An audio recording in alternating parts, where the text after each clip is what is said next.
My dear buddies, welcome back. So, we have my good friend Dave with me again.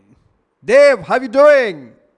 Very good. Hello, everyone. How are you all doing? Hello, Vikas. Good evening.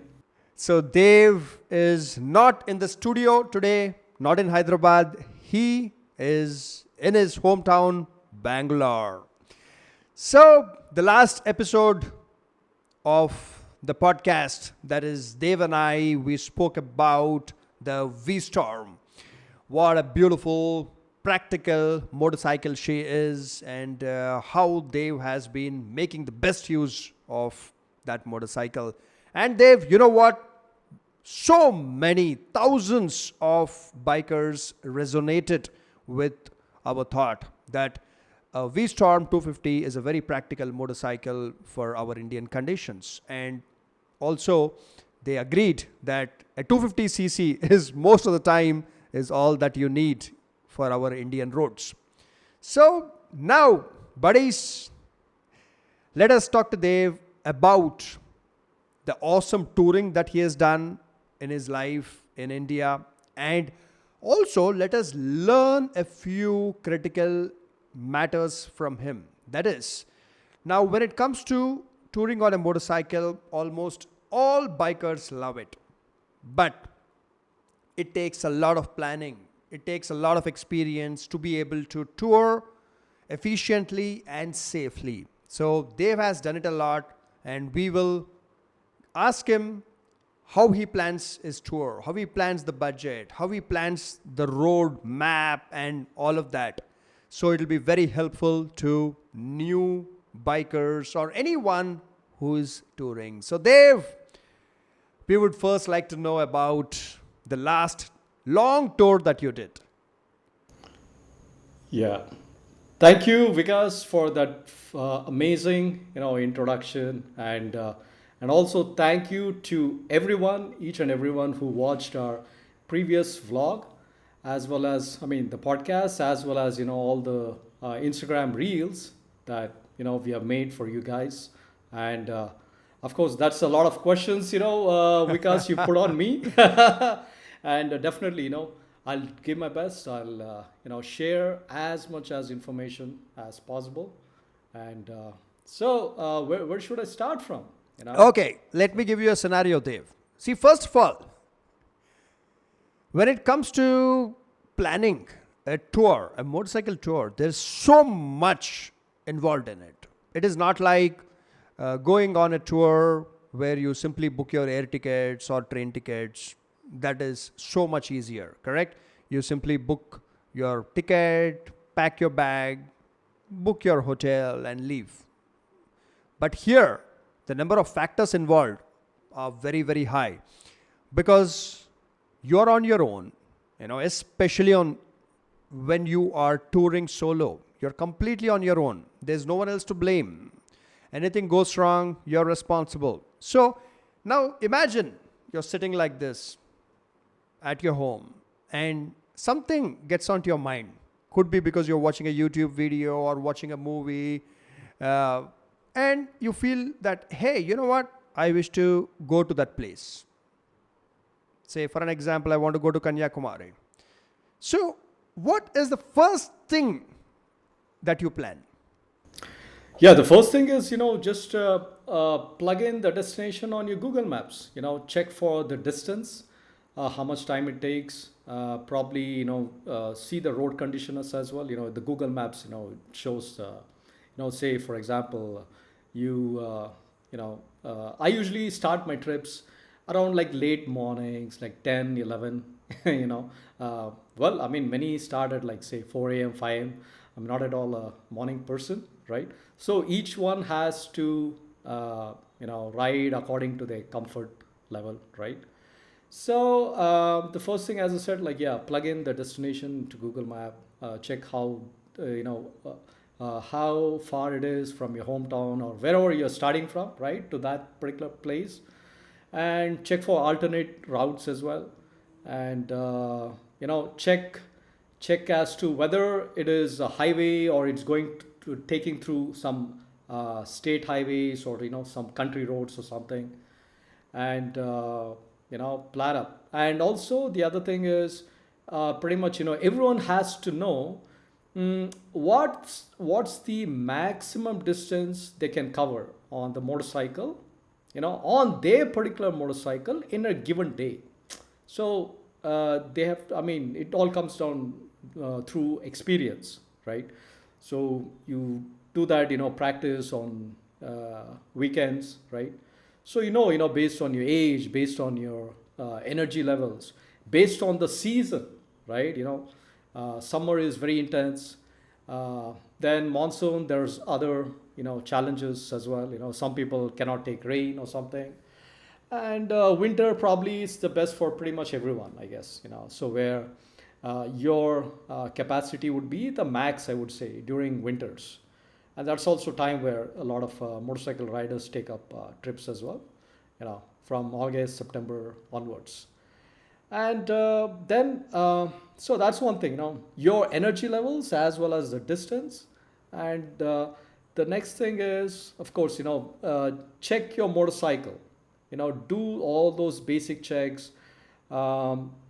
Just look if your motorcycle has some kind of a issue.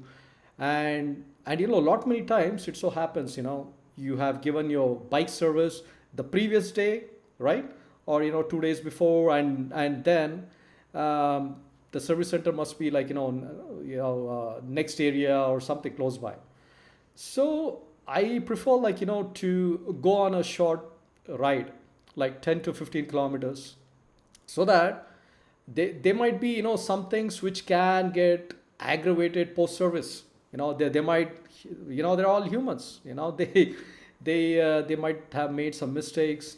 Some nut or bolt might fall off or something. Coolant leaks. These are all like common stuff.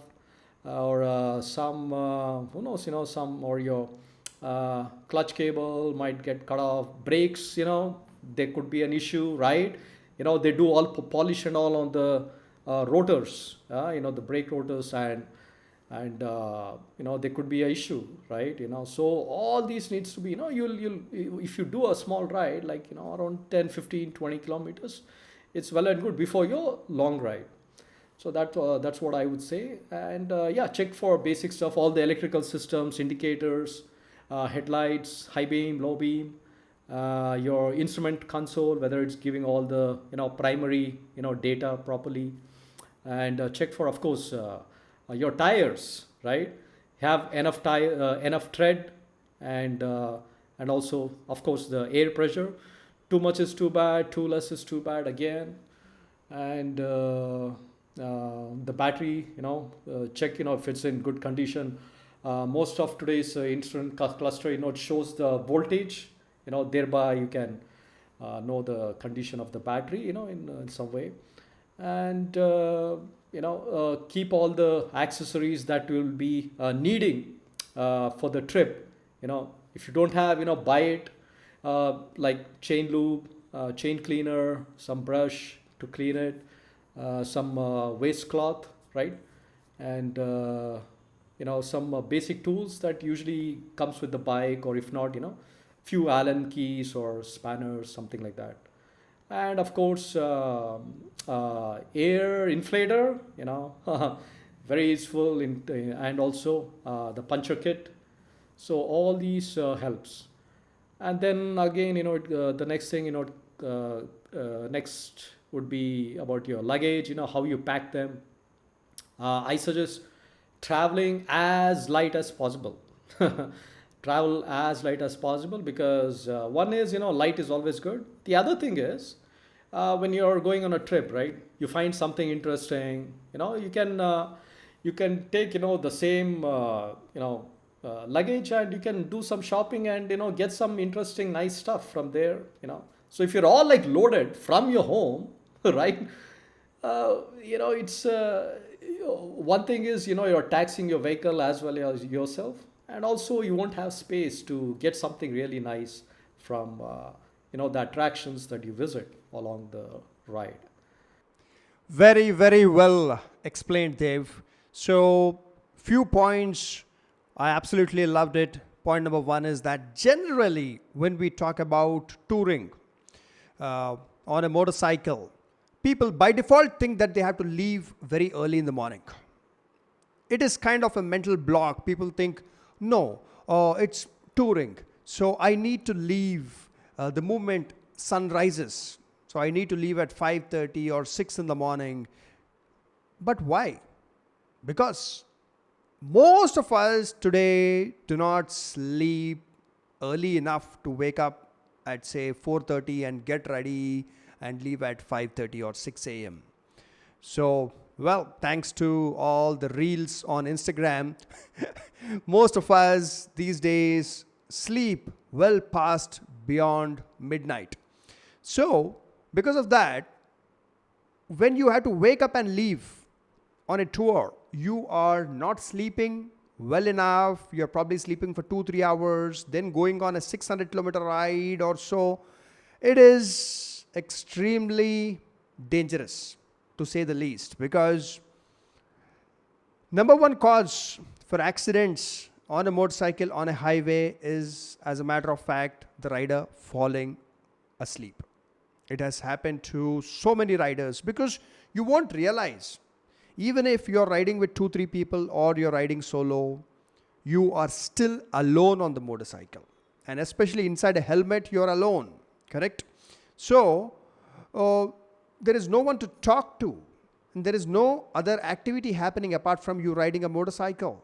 And when you're riding at 100 or 120, the moment you reach that speed and you're cruising constantly at 100 to 120, it is more or less a constant thing for your body also, because no matter what speed you are at, once you are not accelerating beyond that or slowing down beyond that, then your body feels you are kind of on your bed or your sofa.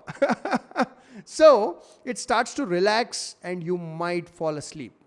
And on a motorcycle, when you fall asleep, even for 2 3 seconds, it's all over. So sleep well, even if you leave on your tour at 10 in the morning, 12 in the afternoon, no big deal. Ride as much as you can. And these days you have simple basic hotels available almost everywhere across the country. Go, check in, sleep. So, that is an extremely important thing. And next is what you mentioned about after you get your motorcycle serviced. Now, most of us want to get our motorcycle serviced before a tour. Yes, it's an important thing. But after we get the motorcycle serviced, what a point you mentioned, that we really don't know in case the technician missed out on a few things. Correct? Or something mechanically, technically is going wrong. Because before the service, like for an example, if I've been riding a motorcycle for the last 5,000 kilometers, even if there is something wrong, say some gasket, some nut bolt, which is already in place, will keep working. But when you send it for a service, a few parts get open up. And when they're put back, sometimes they break or some gaskets need replacement. So, if the technician misses to do that and he simply puts the parts back and you go on your tour, after you kind of ride away from your city for about 200-300 kilometers, then if you notice an oil leak or a cable issue or coolant leak or anything like that, you're done. I mean, your whole planning is gone for a toss. The leaves that you applied, which got approved from your office, they would go waste. Your mood would go bad. So it's very important to ride within the city for at least 15-20 kilometers where the motorcycle actually warms up fully and you get to know in case something is leaking or something is rattling or if some nut and bolt is loose. So extremely important point there, Dave. Thank you. You're most welcome, Vikas. And Just so you brought up an important point, like you keep when especially you're riding and you're in your helmet, it's like you're being yourself, and it's like being sitting on a sofa or something, and you start like uh, feeling drowsy. Correct. So usually it happens on long highway stretches, right? and and it's the same thing, it happens while you're driving a car as well. So your mind kind of like gets hypnotized, you know so because your brain doesn't need to do too many things, right? And it will go into some mental state, and the brain starts getting calm and relaxed, and slowly, without knowledge, some people, they go, they start sleeping, in front of the handlebar or in front of the steering wheel. And the fun fact is that when you are on a long highway, wide open highway, and you're riding at Yeah. 100, 120 for extended periods of time, you're riding for 1, 2, 3 hours, you know what happens? Your brain gets time to think about all unnecessary things. Yes, yes, very true, very, very true. All the Absolutely. things that you never got time to think about in your day-to-day life, brain starts to think about it gets stressed, and you know so it is very important to take a break. Now, two reasons why we need to take a break. Number one, to let the blood circulation happen. It's extremely important to, for every, I would say, 2 hours or so, stop somewhere, get off the motorcycle, simply walk. Because when you're sitting on a seat and you're putting your hands onto the handlebar, many people even wear a backpack. So your body is touching many areas like the curves of the seat, and you're also wearing a riding jacket, you're wearing a helmet. So there are many areas where the blood circulation would slow down.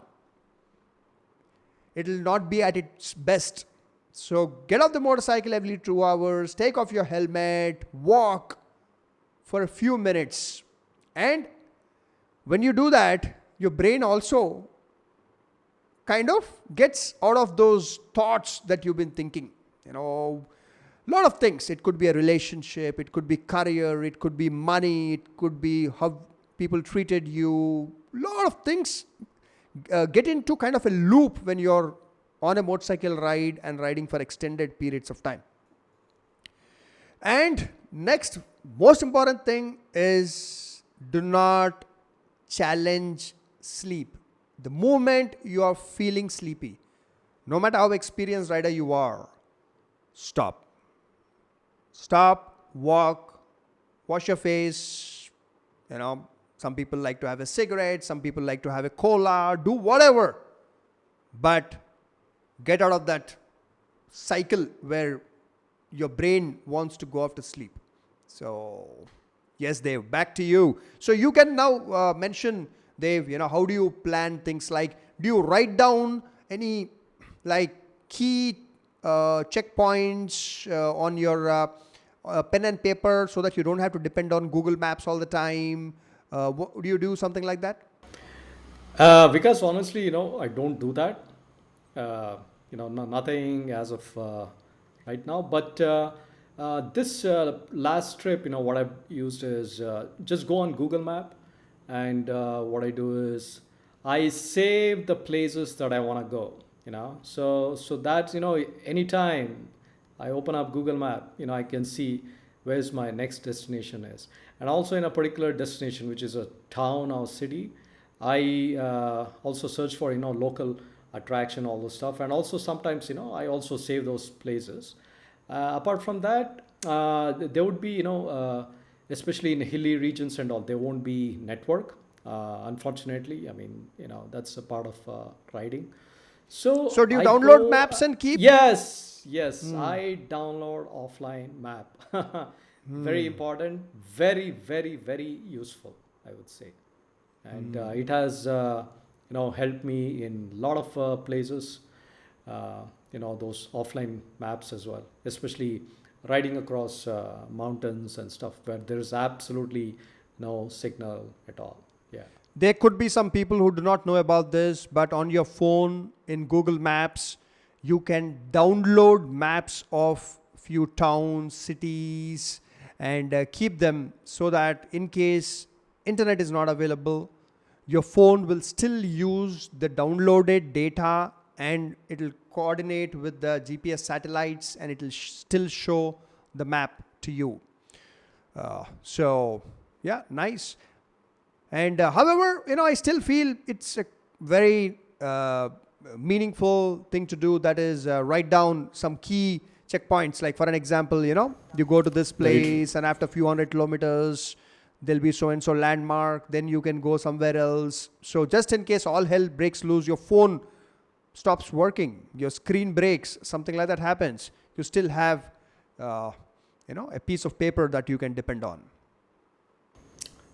Yes, totally. Because having as much redundancy as possible, while traveling, as long as it doesn't hurt, yeah, absolutely. Please go ahead.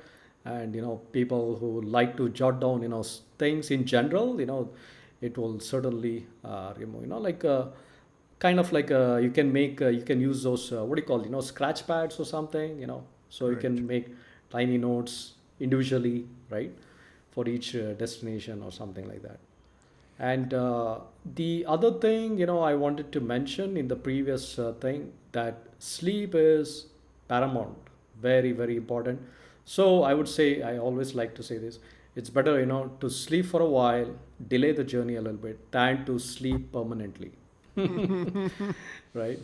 So don't take chance with sleep deprivation. So some say sleep deprivation is almost it's close to being on drugs, so it has a similar effect where your senses are like kind of like jumbled up, and you know brain is not at its sharpest. True. All your neurons, they don't work so well. The electrical pulses don't get transmitted well. Your hormones have gone for a toss. Your digestive system goes for a toss. Your reaction times slow down. Everything, sleep. And another key point, Dave, uh, that is many touring jackets have a slot on the arm somewhere where you can put in an emergency information card and any medical condition card or your health insurance card. So you can write down on a piece of paper, and in case your touring jacket doesn't have that slot, it will be a transparent slot here where you can put in a card or multiple cards, uh, and you can write down number one, emergency contact in case something happens to you. Unfortunately, you meet with an accident, then someone else can give a call to uh, someone back home. And next, medical conditions. A lot of people have medical conditions, they're allergic to few things. So write down that information. You can also write down your doctor's information in case you have a doctor who is close to you, friendly, then write down your doctor's phone number. And in case you have health insurance, write down the health insurance information there also. And in case your jacket doesn't have that, well, put it in your, one of your pockets, a wallet, or the tank bag top, which has transparent cover, but keep it absolutely visible. So, Yeah, fantastic. Thank you for all those points. I I wouldn't have brought all these. I didn't have much information regarding these.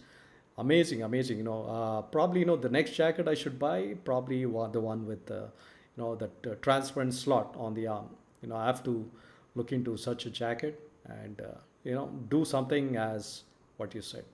The other thing is, you get when you buy helmets, you get a couple of stickers of reflector stickers, as well as your I mean, not yours, I mean all the blood group stickers individually. So you select, whatever is this one, and slap it on your helmet.